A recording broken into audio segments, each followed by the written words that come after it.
Sanghar assistant commissioner संझरो Javeria Ashraf जी सदारत हेठ district coordination committee बराए ममता जे इजलास थी गुजरियो, जंहिंमें ज़िले में जारी सिंध हुकूमत जे प्रोग्राम ममता जो जाइज़ो वरितो वियो। असिस्टेंट कमिश्नर इन मौक़े ते चयो त हिन प्रोग्राम ते मुकमल अमल दरामद सां नौमौलूद ॿार ऐं माउ जी सिहत ते मिस्बत असर पवंदा। इन मौक़े ते ममता प्रोग्राम जे ज़िले कोऑर्डिनेटर कुलसुम जोयो ॿुधायो त हिन वक़्त ताईं ज़िले में 77,129 गुहारी औरतुनि जी रजिस्ट्रेशन कई वई आहे, जॾहिं त 92 PPHI जा सेंटर ज़िले जा 3 तालुका अस्पताल ऐं सिविल अस्पताल सांगड़ खे पिणु इन प्रोजेक्ट में शामिल कयो वियो आहे। इन खां अलावा 24 महीननि ताईं जे ॿारनि खे खीर पीआरींदड़ माइरुनि खे पिणु इन प्रोग्राम में शामिल कयो पियो वञे।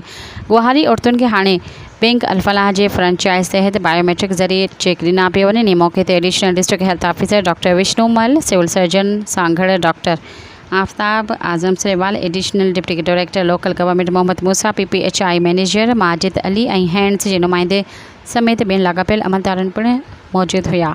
सब्सक्राइब कयो अवामी न्यूज़ HD खे ऐं ताज़ा तरीन ख़बरुनि लाइ ॾिसंदा रहो अवामी न्यूज़ HD।